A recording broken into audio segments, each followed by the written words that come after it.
पांडवों को 12 वर्ष का वनवास और 1 वर्ष का अज्ञातवास मिला था। इस दौरान पांचों पांडव एक कुम्हार के घर में रहा करते थे और भिक्षाटन के माध्यम से अपना जीवन यापन करते थे। ऐसे में भिक्षाटन के दौरान उन्हें द्रौपदी के स्वयंवर की सूचना मिली। एक यंत्र में बड़ी सी मछली घूम रही थी। उसकी आंख में तीर मारना था और वह भी तैलपात्र में उसकी परछाई देखकर। ये भी कि एक नहीं, पूरे 5 तीर मारना थे। अर्जुन ने ये प्रतियोगिता जीत ली। तब जरासंध, शल्य, शिशुपाल तथा दुर्योधन, दुशासन आदि कौरव भी उपस्थित थे। उस दौरान बहुत विवाद हुआ क्योंकि पांचों पांडव ब्राह्मण वेश धारण कर पहुँचे थे। लेकिन श्री कृष्ण के दखल से आखिर द्रौपदी का विवाह हो गया। पांचों पांडवों से उसका विवाह कैसे हुआ या पांचों पांडवों की वह पत्नी कैसे बन गई, ये बहुत लंबा किस्सा है। कहते हैं कि द्रौपदी अपने पिछले जन्म में बहुत सुंदर युवती थी। सर्वगुण संपन्न होने के कारण उसे योग्य वर नहीं मिल रहा था। इसलिए उसने भगवान शंकर की तपस्या की और तब शंकर जी प्रकट हुए। उस समय द्रौपदी ने हड़बड़ाहट में 5 बार वर मांगे, इसलिए उसे शिवजी के वरदान के कारण इस जन्म में 5 पति प्राप्त हुए। जब भगवान शिव ने द्रौपदी को 5 पति प्राप्त होने का वरदान दिया था, तब वह भी ये जानते थे कि उसे अपने 5 पतियों के साथ पत्नी धर्म निभाने में समस्या होगी। इसीलिए उन्होंने द्रौपदी को ये वरदान भी दिया कि वह प्रतिदिन कन्या भाव यानी कौमार्य को प्राप्त कर लेगी। इसलिए द्रौपदी अपने 5 पतियों को कन्या भाव में ही प्राप्त हुई थी। हालांकि कहा जाता है कि संतान को जन्म देने के लिए भगवान श्री कृष्ण ने उसे ये सुझाव दिया कि हर साल वह पांडवों में से किसी एक के साथ ही समय व्यतीत करे।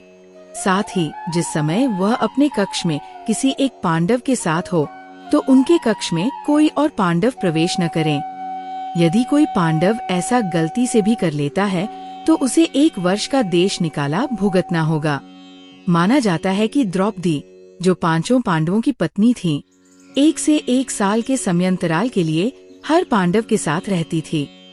उस समय किसी दूसरे पांडव को द्रौपदी के आवास में घुसने की अनुमति नहीं थी। इस नियम को तोड़ने वाले को 1 साल तक देश से बाहर रहने का दंड था। एक बार ये दंड अर्जुन को भुगतना भी पड़ा था। अर्जुन और द्रौपदी की 1 वर्ष की अवधि अभी समाप्त हुई थी और द्रौपदी युधिष्ठिर के साथ का 1 वर्ष का समय शुरू हुआ था। अर्जुन भूलवश द्रौपदी के आवास पर ही अपना तीर धनुष भूल आए, पर किसी दुष्ट से ब्राह्मण के पशुओं की रक्षा के लिए उन्हें उसी समय इसकी जरूरत पड़ी। क्षत्रिय धर्म का पालन करने के लिए तीर धनुष लेने के लिए नियम तोड़ते हुए वह द्रौपदी के निवास में घुस गए। उस दौरान द्रौपदी युधिष्ठिर साथ में थे। बाद में इसके दंड स्वरूप अर्जुन 1 साल के लिए राज्य से बाहर चले गए। इसी 1 साल के वनवास के दौरान अर्जुन की मुलाकात उलूपी से हुई और वह अर्जुन पर मोहित हो गई। ऐसे में वह उन्हें खींचकर अपने नागलोक में ले गई और उसके अनुरोध करने पर अर्जुन को उससे विवाह करना पड़ा। कहते हैं कि दोनों 1 वर्ष तक साथ रहे। अर्जुन और नाग कन्या उलूपी के मिलन से अर्जुन को एक वीरवार पुत्र मिला, जिसका नाम इरावान रखा गया। द्रौपदी के 5 पुत्र थे। द्रौपदी ने 1-1 वर्ष के अंतराल से 5 पांडव के 1-1 पुत्र को जन्म दिया था। लेकिन दुर्भाग्य की इन 5 पुत्रों को अश्वत्थामा ने मार दिया था। द्रौपदी और सत्यभामा संवाद।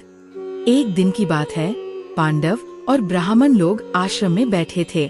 उसी समय द्रौपदी और सत्यभामा भी आपस में मिलकर एक जगह बैठी थी।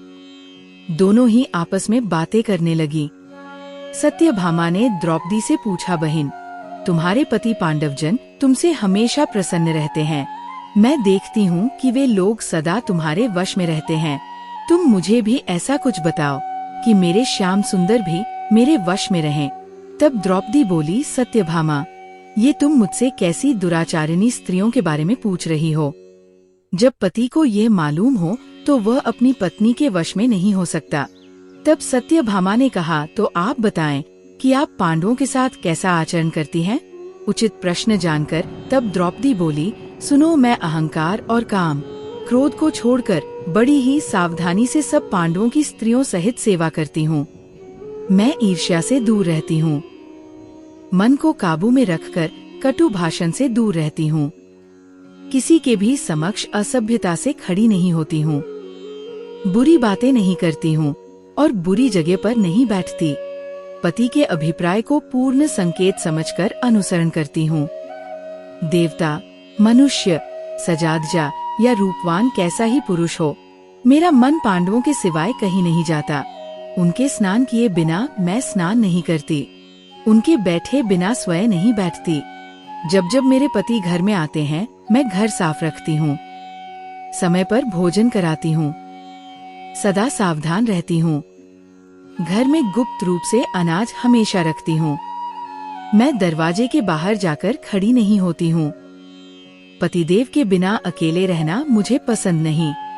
साथ ही सास ने मुझे जो धर्म बताए हैं, मैं सभी का पालन करती हूँ। सदा धर्म की शरण में रहती हूँ।